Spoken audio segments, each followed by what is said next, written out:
नमस्कार, स्वागत है आप सभी का मेरे चैनल अमृतवाणी में। पिछले वीडियो में हमने देखा कि स्वामी विवेकानंद जी का जन्म कहाँ हुआ था, उनकी शिक्षा दीक्षा बचपन की कैसी थी और स्वामी परमहंस उनके कैसे गुरु बने। तो चलिए आज वीडियो वहीं से स्टार्ट करते हैं। पिछले वीडियो में स्वामी विवेकानंद जी दक्षिणेश्वर जाने का विचार करते हैं। तो चलिए, नरेंद्र समय निकालकर दक्षिणेश्वर पहुंच गए।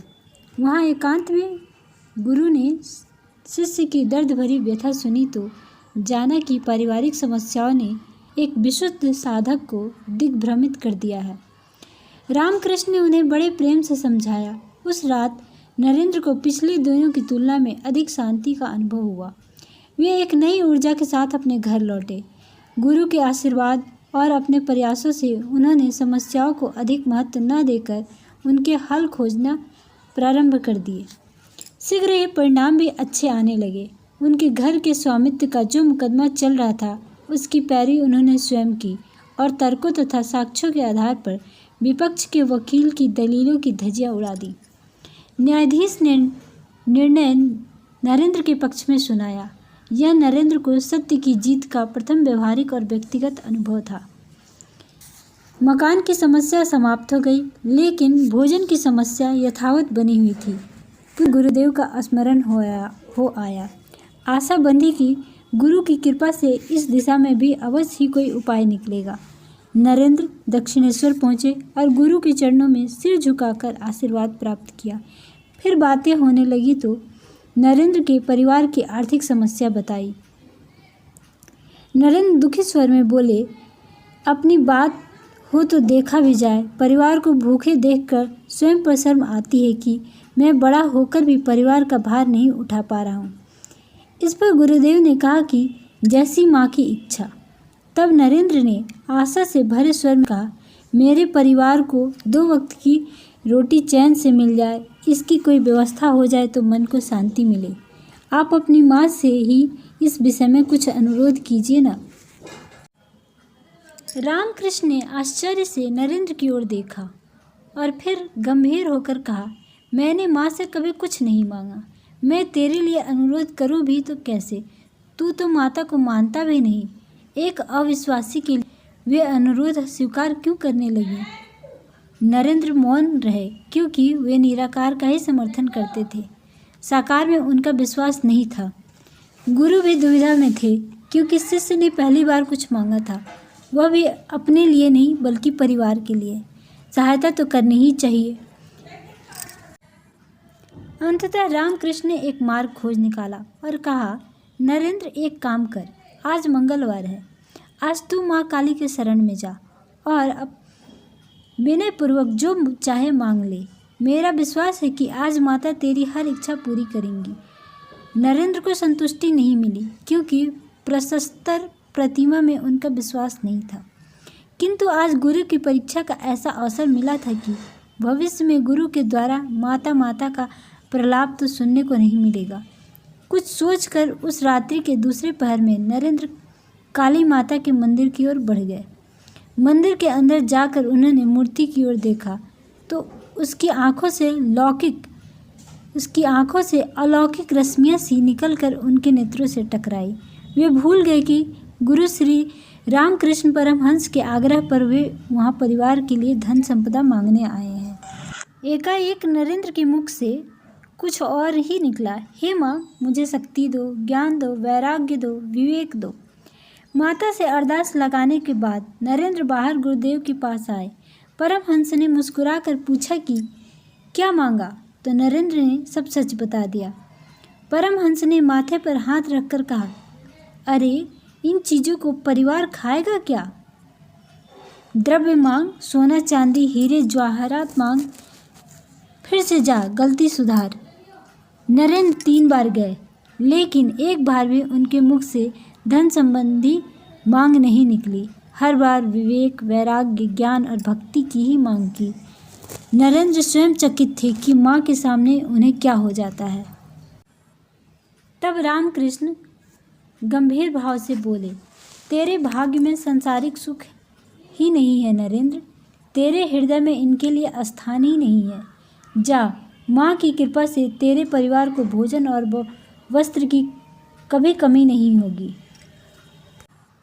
माँ काली की असीम कृपा और गुरु के आशीर्वाद से नरेंद्र को आरटीनी ऑफिस में नौकरी मिल गई। उसके साथ ही कुछ पुस्तकों का अनुवाद कार्य भी उन्हें मिल गया।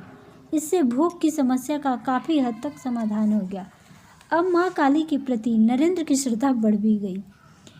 मई 1884 ईस्वी में नरेंद्र को ईश्वरचंद्र विद्यासागर के मेट्रोपोलिटन स्कूल में प्रधानाध्यापक के पद पर नियुक्त किया गया। अब नरेंद्र नौकरी करते और वेतन घर पहुंचाकर दक्षिणेश्वर आश्रम में ही रहते। ज़रूरत पड़ने पर वह घर आ जाते थे। आश्रम में गुरुदेव उन्हें ज्ञान विज्ञान की विविध रहस्यों से परिचित कराते थे। सहज भाषा और सरल उदाहरणों से जन कल्याण के लिए धर्म के उपयोग की विधियाँ बताते थे। गुरुदेव का एक ही महामंत्र नरेंद्रनाथ के ने स्वयं में समाहित कर लिया था। भावावस्था में एक बार परमहंस ने कहा था, जीव पर दया नहीं बल्कि शिव ज्ञान से जीव की सेवा करो। जीव पर दया नहीं बल्कि शिव ज्ञान से जीव की सेवा करो। नरेंद्र गुरु की सेवा के साथ साथ अपने आध्यात्मिक विकास में लगे रहे। वे कठोर इंद्रिय निग्रह के द्वारा सत्य को प्राप्त करने के लिए प्रयास में लगे रहे। रामकृष्ण अपने शिष्य के इन कठोर प्रयासों से बड़े प्रसन्न हुए और एक दिन उन्होंने नरेंद्र को अपने पास बुलाया। नरेन, जब मैंने साधना की थी तो मुझे माता की कृपा से अष्टसिद्धियाँ प्राप्त हुई थी। मैं आज तक उनका कोई उपयोग नहीं कर सका। मैं चाहता हूँ कि तू इन सिद्धियों को ले ले। भविष्य में ये तेरे बहुत काम आएंगी। नरेंद्र ने गुरुदेव से प्रश्न किया, गुरुदेव, क्या इन सिद्धियों से मुझे ईश्वर प्राप्ति में कोई सहायता मिलेगी? तब गुरुदेव एकटक देखते बोले, नहीं, ऐसा तो नहीं होगा, परंतु इनसे तुम्हारी इस लोक में सभी इच्छाएं पूर्ण हो जाएंगी। यह सुनकर नरेंद्र ने सहज भाव से कहा, नहीं महाराज, मैं ऐसी सिद्धियों का क्या करूँगा। रामकृष्ण मन ही मन बड़े प्रसन्न हुए। उस अद्भुत शिष्य से उन्हें यही उम्मीद थी। अब नरेंद्र को अपनी भूल पर पछतावा हुआ और वे गुरु के मार्गदर्शन में अध्यात्म के उच्च स्तर को प्राप्त करने की कोशिश करने लगे, जिसका आदेश गुरु ने दिया था।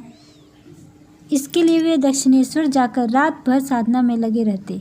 वहाँ उन्हें कुंडलिनी जागरण के साथ कुछ अन्य आध्यात्मिक अनुभूतियों की प्राप्ति हुई।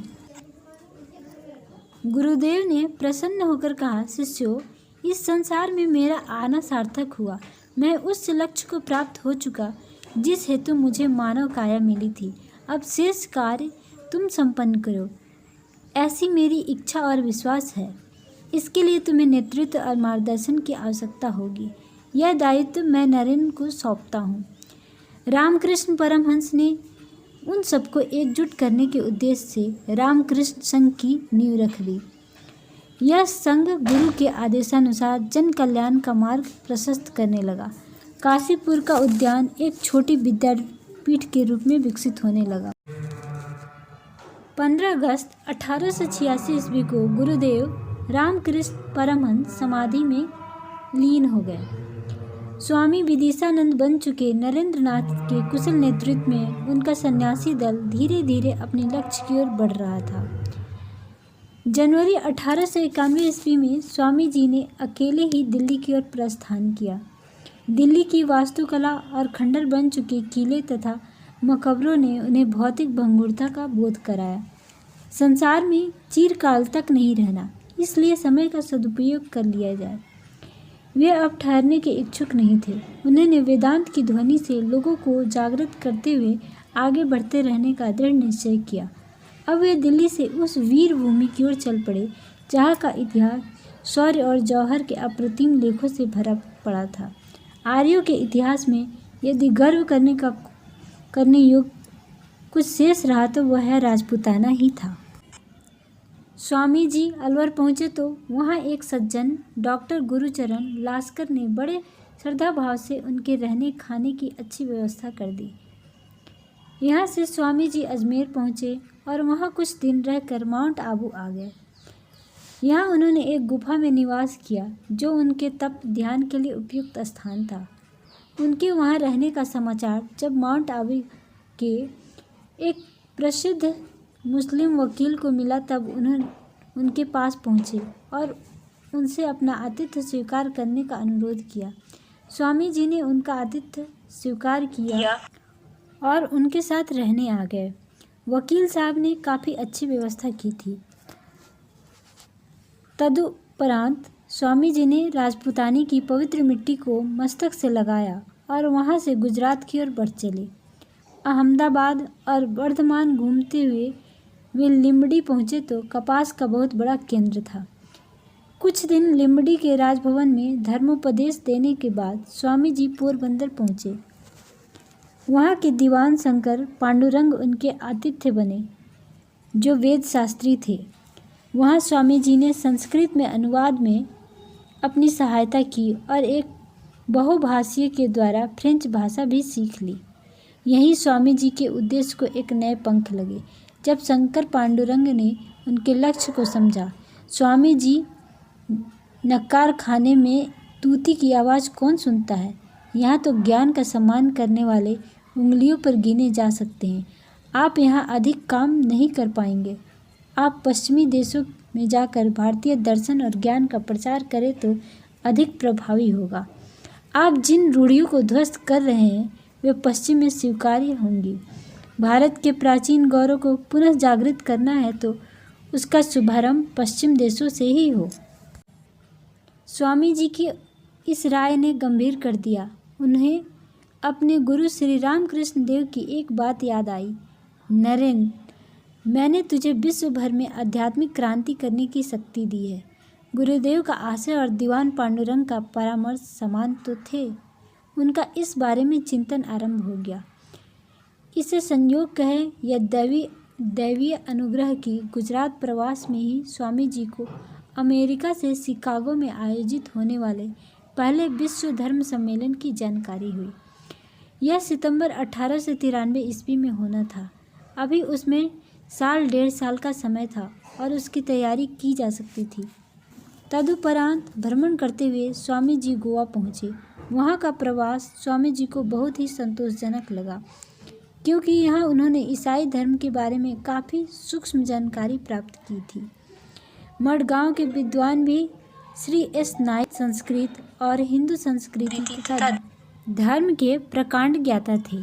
स्वामी जी को पता चला कि मूल लैटिन भाषा में ईसाई धर्म की पुस्तकें तथा पांडुलिपियाँ भारत में अन्यत्र उपलब्ध नहीं है, लेकिन श्री नाइक के माध्यम से उनका अध्ययन किया जा सकता है।